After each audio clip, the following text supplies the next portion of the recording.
करने के बाद 17 अगस्त 2023 को प्रपल्सन मॉड्यूल से अलग कर दिया गया। पुनः लैंडर मॉडल के ऑर्बिट को 2 डीबूस्ट मैन्यूवर्स के द्वारा 150 किलोमीटर के सर्कुलर ऑर्बिट से घटाकर 25 गुणे 130 किलोमीटर के एलिप्टिकल ऑर्बिट में स्थापित कर दिया गया। इस दौरान यह भी सुनिश्चित कर दिया गया कि 800 न्यूटन के चारों थ्रोटेबल थ्रस्टर्स पावर डिसेंट के समय किसी भी चुनौती का सामना कर सकें। लैंडर मॉड्यूल इस ऑर्बिट में 4 दिन तक चंद्रमा की परिक्रमा करता रहा ताकि इसके सभी सब सिस्टम को पावर डिसेंट से पहले कार्यात्मक रूप से वेरीफाई और वैलिडेट किया जा सके। इस दौरान चंद्रयान 2 और लैंडर मॉड्यूल की आपस में बातचीत भी हो चुकी है। और संक्षेप में अब तक की यात्रा की बात करें तो लैंडर मॉड्यूल अब तक 21 बार पृथ्वी के और लगभग 120 बार चंद्रमा का चक्कर लगा चुका है और इस पूरी यात्रा में लगभग 55 लाख किलोमीटर की यात्रा भी पूरी कर चुका है। अब तक के इस पूरे अभियान में यह भी सुनिश्चित किया गया कि सारे ऑर्बिट मैन्यूवर्स इस प्रकार किए जाएं कि लैंडिंग साइट पावर डिसेंट की शुरुआत से ही लैंडर के ऑर्बिटल प्लेन में बना रहे।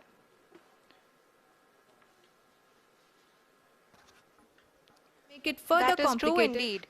We have arrived at the crucial juncture wherein the orbit plane contains the desired landing site at the start of powered descent. We are also happy to announce that live images from the Chandrayaan-3 lander imager camera is being received continuously.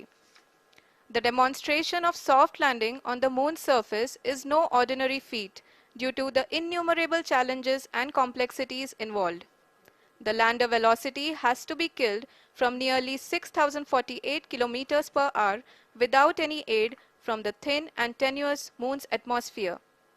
The lunar dust at the time of landing and the craters and boulders scattered over the moon's surface make it further complicated to achieve this. The new and improved Chandrayaan-3 design has been built after envisaging all the scenarios which the lander module can encounter. With several software improvements, provision for full-level redundancies, a plethora of special tests, namely the integrated hot test, integrated cold test, and lander leg drop tests were carried out for the lander module. The success of these tests has provided great confidence in the performance of all the onboard sensors, propulsion system, and associated guidance, control, and navigation algorithms. The key findings during the tests have enabled to improve the overall system performance. The largely unexplored south pole of the moon has been chosen as the intended landing site since there is a possibility of finding ice and other minerals which would be vital resources for future explorers. Apart from continuing investigations pioneered by Chandrayaan-1 and Chandrayaan-2, the Chandrayaan-3 mission will also provide invaluable data to the science community around the world. Let us give our viewers a glimpse on the configuration of Chandrayaan-3 mission.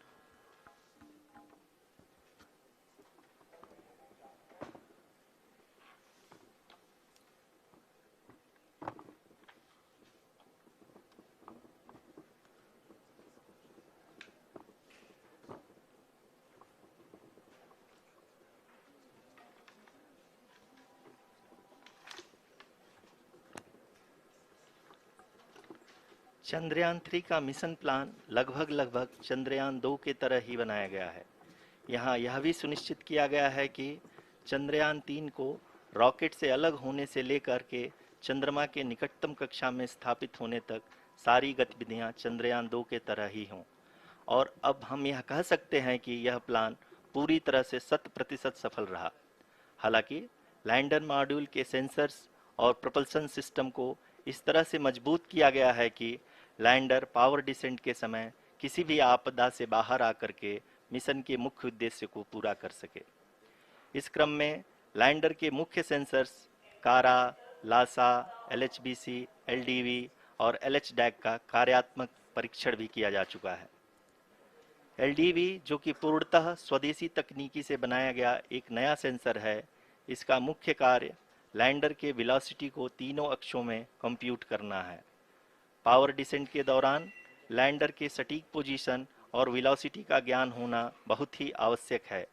LIRAP यानी laser inertial referencing and accelerometer package इस कार्य को power descent के दौरान बखूबी निभाएगा। Trajectory generation, जो कि चंद्रयान 3 मिशन के लिए बहुत ही अहम है, क्योंकि हर ऑर्बिट मैन्यूवर के बाद यह सुनिश्चित किया जाता है कि लैंडर की मिशन ऑब्जेक्टिव को ना बदले। इस क्रम में मैं यह भी आपको बता दूं कि ऑर्बिट डिटर्मिनेशन, जो कि उपग्रह के पोजीशन और वेलोसिटी को बहुत ही एक्यूरेटली बताता है, एक बहुत ही कठिन और जटिल कंप्यूटेशन और एस्टिमेशन होता है। यहाँ यह भी जानना महत्वपूर्ण है कि चंद्रयान 2 का OHRC पेलोड अब तक काफ़ी ऊंचे स्तर का डैम प्रदान किया है, जिसके फलस्वरूप लैंडिंग साइट की सीमा को बढ़ाकर 4x2.4 किलोमीटर कर दिया गया है, जो कि पावर डिसेंट के दौरान सॉफ्ट लैंडिंग कराने में काफ़ी सहायक सिद्ध होगा। Apart from the sensors, Chandrayaan 3 is equipped with a suite of sophisticated payload instruments. While Chandrayaan 1 and Chandrayaan 2 orbiter have provided abundant remote sensing data of Moon, equally important are the on-site localized measurements that provide ground truths. Lander and rover have payloads which are completely new and will perform in situ analysis of lunar surface. The two spectroscopes on rover, APXS and LIBS, will actively measure the surface elemental abundances at the landing location and surrounding area. The lander carries a seismometer ILSA that can sense impact events and lunar quakes. The thermal probe CHAST will measure the temperature profile and thermal conductivity of Moon's regolith. The Rambha payload will carry out lunar ionosphere studies, while the laser retroreflector array shall be a passive location indicator for future spacecraft equipped with laser altimeter. The propulsion module has not been left behind, and an experimental shape payload has been added to it as a value addition.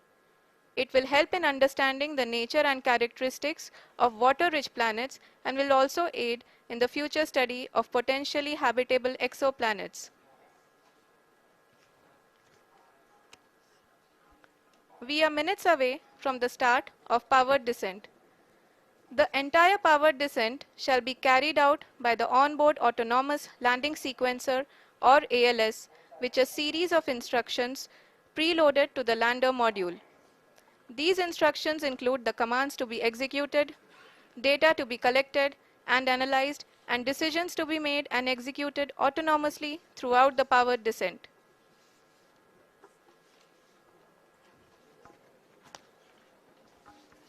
जी हाँ, अब हम power descent के बहुत ही करीब आ चुके हैं।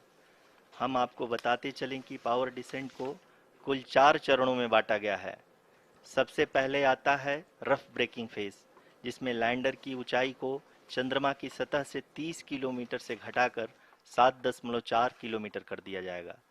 इस पूरी प्रक्रिया को पूरा करने में लगभग 11.5 मिनट लगेगा और इसका समानांतर वेग 1680 मीटर प्रति सेकंड से घटाकर 358 मीटर प्रति सेकंड हो जाएगा। We have continuous flow of lander telemetry data from ISRO's Deep Space Network IDSN-32 located in Belalu, Bengaluru. The data is being acquired real-time by station and is flown to the Mission Operation Complex through our communication links. In addition to it, we also have support from ESA and JPL DSN stations. There will be no ground intervention once the ALS takes charge. The preparation for today's event had started 48 hours before, wherein various pre-selections and uplinking of parameters for the autonomous landing sequence were carried out. The whole descent is divided into 4 phases: the rough braking phase, the attitude hold phase, fine braking phase, and the local navigation phase or the terminal descent phase.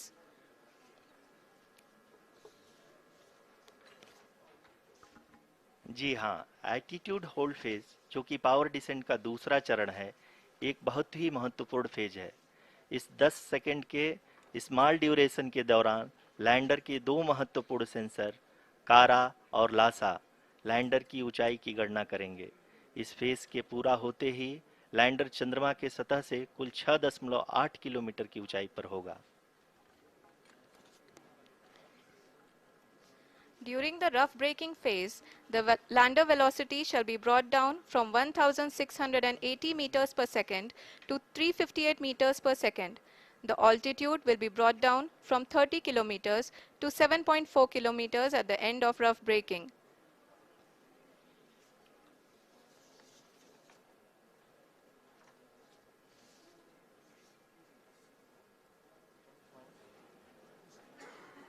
Currently, we can see the scientists are analyzing the lander data.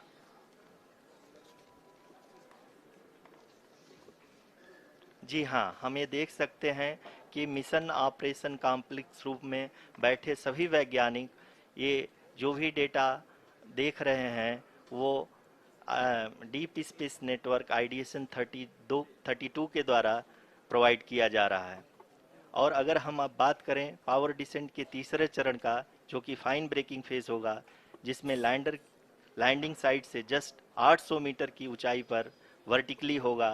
इस चरण को पूरा होने में लगभग 3 minute लगेंगे और इस चरण के पूरा होते ही लैंडर की वेलोसिटी लगभग शून्य हो जाएगी। The scientists here at ISTRAC are glued to their systems, analyzing all sorts of complex data.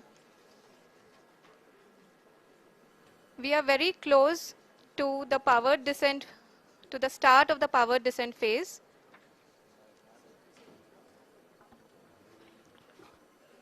जी हाँ, अगर हम अब बात करें पावर डिसेंट के चौथे और अंतिम चरण का, जो कि लोकल नेविगेशन फेज या टर्मिनल डिसेंट फेज भी कहा जाता है, इस दौरान लैंडर के 2 इंजन बंद कर दिए जाएंगे और लैंडर के सेंसरों द्वारा इसके हाइट और वेलोसिटी की गणना इनर्शियल नेविगेशन को भेज दिया जाएगा। इस दौरान लैंडर 150 मीटर की ऊंचाई को प्राप्त करने के बाद कुल 131 सेकंड लगाएगा। इस पड़ाव पे आने के बाद पुनः लैंडर 22 सेकंड के लिए हवरिंग करेगा।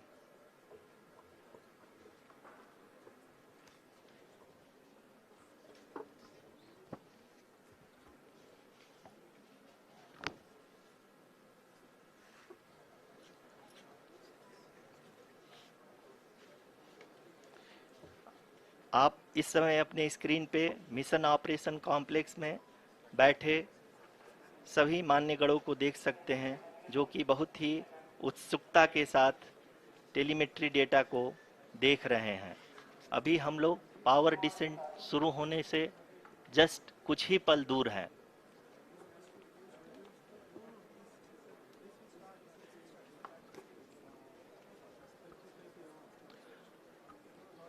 पावर डिसेंट शुरू होने में लगभग 30 सेकंड ही बचा है और हमको ये सारे data mission operation complex room में आईडीएसएन 32 के द्वारा, जो कि लगातार लैंडर के कनेक्शन में बना हुआ है, प्रदान कर रहा है।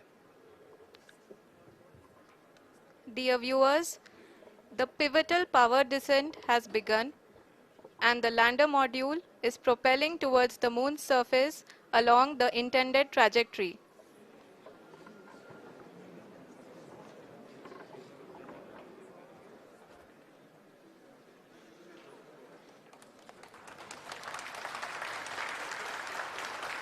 जी हाँ, अब हम देख सकते हैं रफ ब्रेकिंग फेज की शुरुआत हो चुकी है।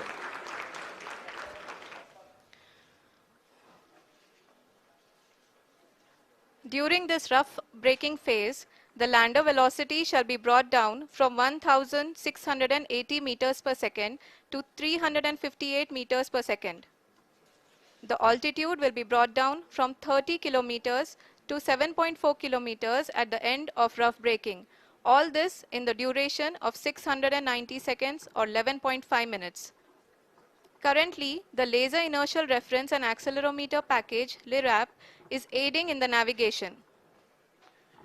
जी हाँ, अभी आप अपनी स्क्रीन पे देख सकते हैं कि लैंडर अब तक कुल 191 किलोमीटर हॉरिजेंटल दिशा में चल चुका है और अभी तक इसकी वेलोसिटी लगभग 31 किलोमीटर बनी हुई है।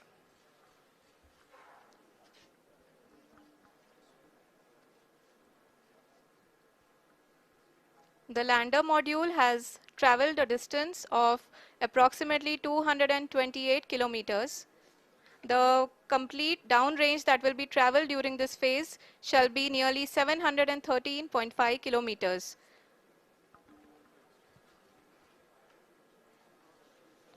जी हाँ, कुल 745 किलोमीटर के इस रफ ब्रेकिंग फेज में आप देख सकते हैं कि हम लोग लगभग अपनी यात्रा 20% कंप्लीट कर चुके हैं।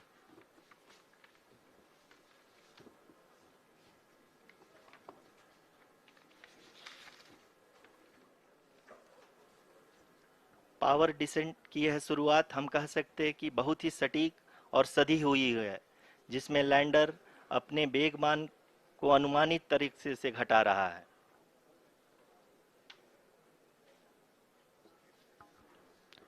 The altitude of the lander module will reduce from 7.4 kilometers to 6.8 kilometers.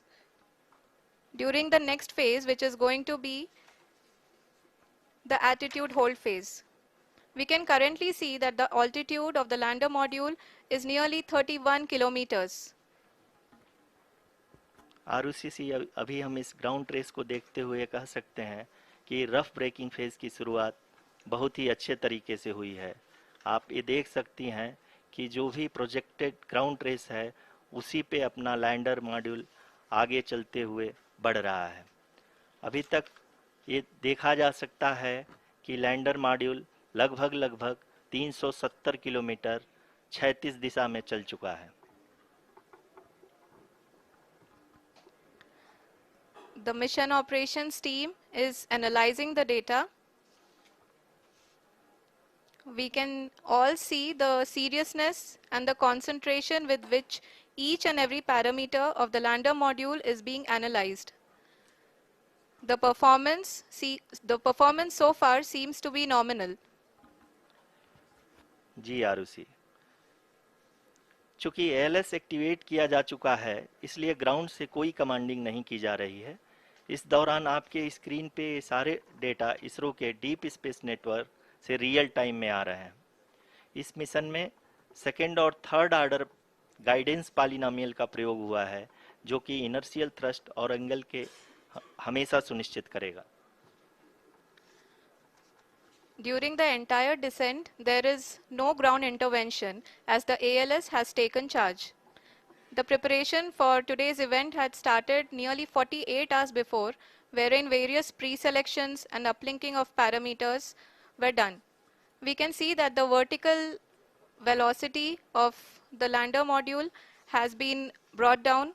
It is continuously coming down. And the ALS had already been initiated 1 hour before the scheduled time of the power descent start. Following this, the throttleable engine electronics module, the TECM, was switched on and lander was oriented to the favorable attitude.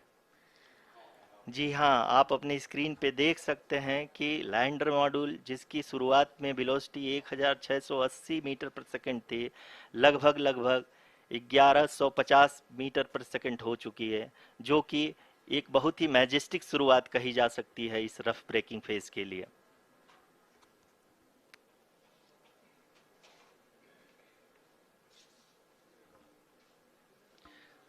यहाँ पे मैं आपको ये भी बताते चलूँ कि आप अपने स्क्रीन पे देख सकते हैं कि द लैंडर मॉड्यूल का आल्टीट्यूड धीरे धीरे अब कम होता हुआ दिख रहा है, और जो कि एक्सपेक्टेड भी है। अभी हम बात करें करंट आल्टीट्यूड की, तो जो कि 28.6 किलोमीटर के आसपास है। आप स्क्रीन पर ये भी देख सकते हैं Chandrayaan 3 lander imager display. The lander imager is continuously taking photographs of the moon's surface, and that is also being streamed here. Currently, the horizontal velocity has been brought down and the distance traveled is 574 kilometers. The current altitude is 27 kilometers as can be seen on the screen. जी हाँ, करीब अपने आधे सफ़र को पूरा करते हुए इस rough breaking phase में लैंडर बहुत ही आगे की तरफ बढ़ते हुए अपनी ऊंचाई को घटा रहा है। अगर अब बात करें तो लैंडर की ऊंचाई चंद्रमा के सतह से लगभग 27 किलोमीटर से नीचे हो चुकी है, करीब करीब 26.7 किलोमीटर के आसपास है। The next phase after the rough braking phase is the attitude hold phase, which will be for a duration of nearly 10 seconds. The lander will be oriented such that both the altimeters will be looking exactly towards the moon's surface. At the end of this attitude hold phase, height measurement update to navigation system will be given from the laser and car band altimeters. Currently, we are in the middle of the rough braking phase. जी हाँ, अगर हम ध्यान से देखें तो लगभग 8 की यात्रा के बाद लैंडर अपनी हॉरिजेंटल वेलोसिटी को लगातार कम करते हुए अपनी ऊंचाई, अभी की ऊंचाई के समय 24 किलोमीटर की ऊंचाई प्राप्त कर चुका है।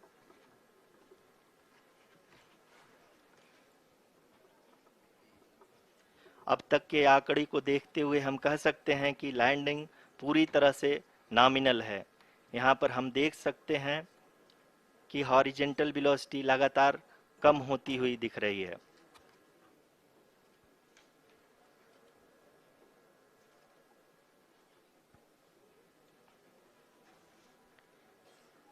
The altitude of lander from ground is currently 12 kilometer, is currently 22 kilometer, which is again going to be coming down, and that is expected. For the viewers who have joined now, we are in the power descent phase, and we are in the rough braking phase, which is the first phase of the power descent. We have currently traveled a downrange of 697 kilometers, and the downrange that has to be traveled during this phase is 713.5 kilometers. जी हाँ, अभी आप देख सकते हैं कि lander की horizontal velocity लगभग 720 metre प्रति सेकंड हो गई है। लगभग हम ये कह सकते हैं कि 900 मीटर प्रति सेकंड वेलोसिटी को कम किया जा चुका है।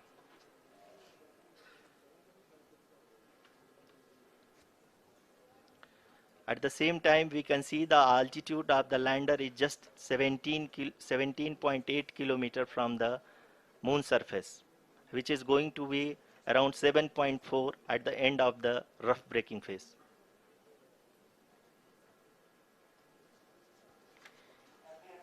इस फेज के बाद हम जाएंगे towards the attitude hold phase, where we will be expecting sensor update from the laser and car band altimeters.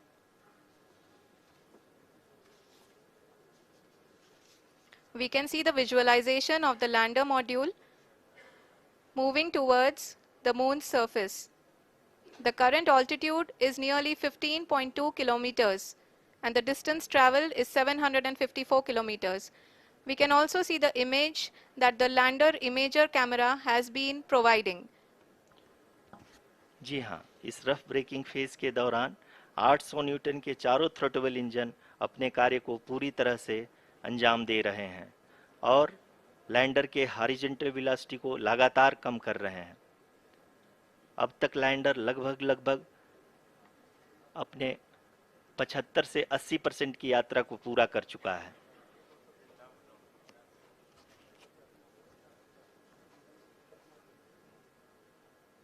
After the rough braking and the attitude hold phase, we shall be having the fine braking phase, which will continue for nearly 3 minutes. The whole phase is being driven by the autonomous landing sequencer, and there is no intervention from ground.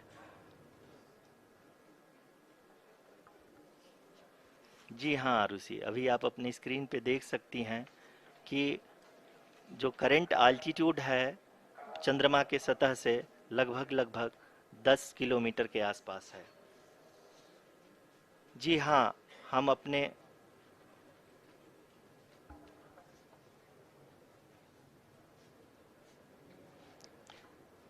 जी हाँ, हमारे प्रधानमंत्री जी श्री नरेंद्र मोदी जी हम सभी का उत्साहवर्धन करने के लिए दक्षिणी अफ्रीका के जोहानसबर्ग से जुड़ गए हैं।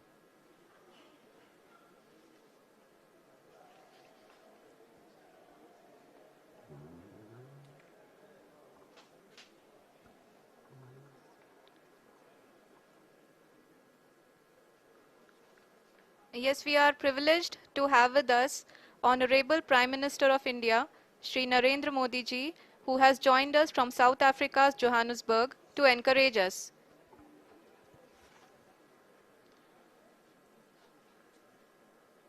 जी हाँ, आप ये देख सकते हैं एल्टीट्यूड होल्ड फेस भी बहुत ही आसानी से लैंडर फेस ने पार कर लिया है और अब फाइन ब्रेकिंग की शुरुआत हो चुकी है।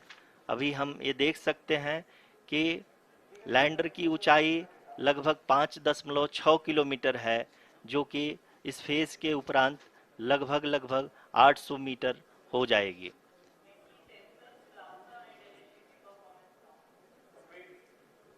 We can hear from the mission operations team that the sensors are performing nominally, and we are currently in the midst of the fine braking phase, which is going to continue for 3 minutes, and the altitude is going to be reduced to nearly 800 meters at the end of this phase. जी हाँ, जैसा कि आरुषि जी ने बताया कि लगभग 3 minute के उपरांत lander की हाइट लगभग 800 मीटर वर्टिकली होगी और यहाँ पे लैंडर की horizontal velocity, vertical velocity, even down range भी लगभग लगभग शून्य होगा। We can see the visual of the lander module, and we can see that the downrange traveled is nearly 831 kilometers.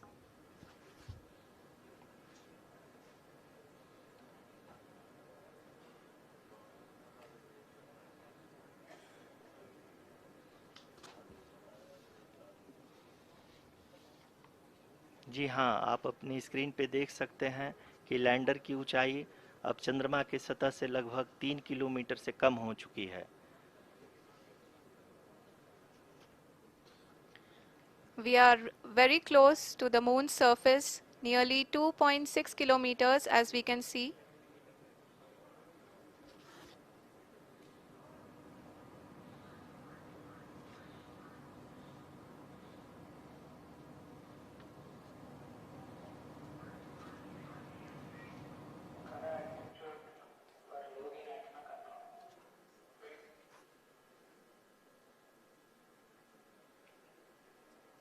जी हाँ, अभी आप देख सकते हैं कि लैंडर की ऊंचाई लगभग लगभग 1 किलोमीटर के आसपास है।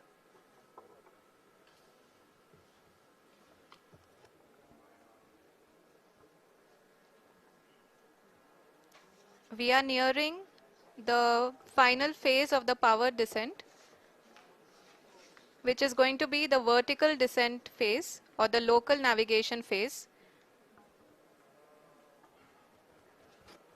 जी हाँ, अब हम फाइन ब्रेकिंग वेव के एकदम करीब आ चुके हैं। हाँ, आप तालियों के गड़गड़ाहट से सुन सकते हैं कि हम लोगों ने तीसरे चरण को भी बहुत ही सफलतापूर्वक हासिल कर लिया है और अभी हम वर्टिकल डिसेंट फेज में आ चुके हैं, जिसकी शुरुआत भी बहुत ही अच्छे ढंग से हो चुकी है।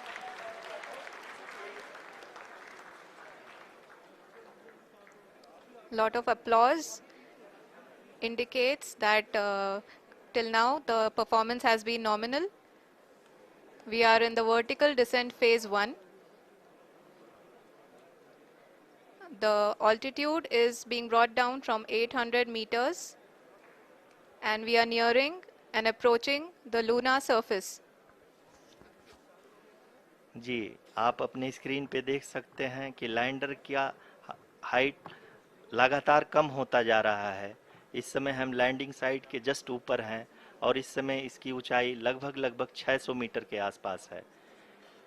इस फेज के दौरान लगभग 150 मीटर के ऊंचाई पे पहुंचने के बाद लैंडर अगेन लगभग 20 से 22 सेकंड के लिए हॉवरिंग करेगा। We are above the landing site. The horizontal as well as the vertical velocity is now being constantly reduced, and the lander module has begun its descent towards the landing site.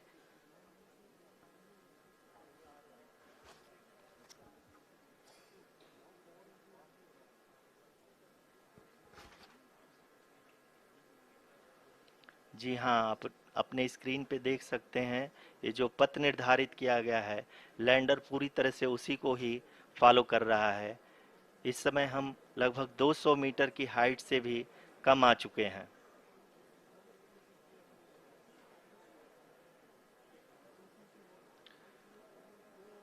अब हम ये देख सकते हैं कि हम लगभग 150 metre की ऊंचाई पे हैं चंद्रमा के सतह से।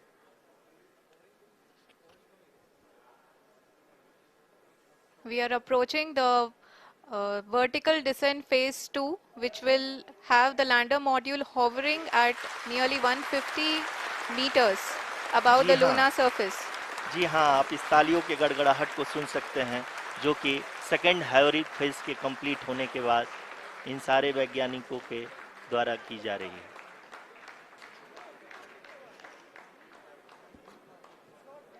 जी हाँ, आप अगर फिर से ध्यान से देखें तो एल्टीट्यूड पुनः कम होता जा रहा है। अभी हम लोग लगभग 135 मीटर की ऊंचाई पे हैं। The sensors that are updating at this point are providing confirmation of the safety of the landing site. As expected, the retargeting is going on and this is a very good signature for the lander. अभी आप ये देख सकते हैं कि lander की ऊंचाई लगभग 65 मीटर के आसपास बची हुई है।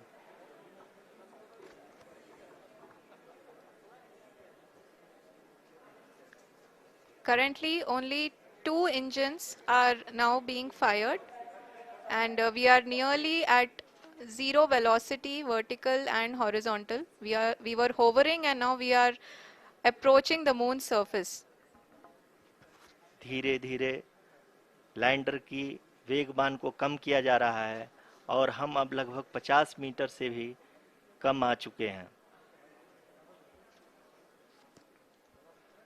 We can see the Honorable Prime Minister, Shri Narendra Modi ji, who is here to encourage us, and he is critically looking at the visuals.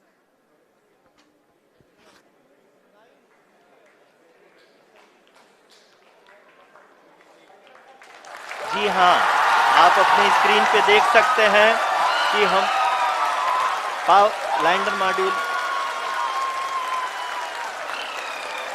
People are applauding.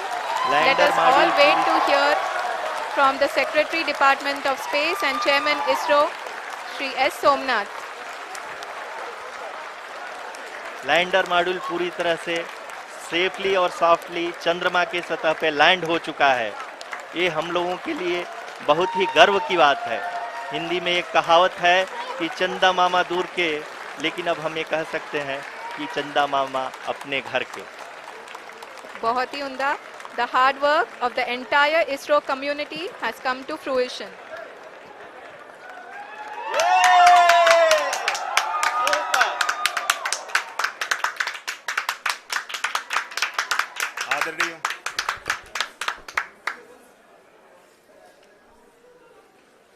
आदरणीय प्रधानमंत्री जी, नमस्कार। Sir, we have achieved soft landing on the moon. India is on the moon. Sir, I request our Honorable Prime Minister to address us and bless us. Thank you, sir.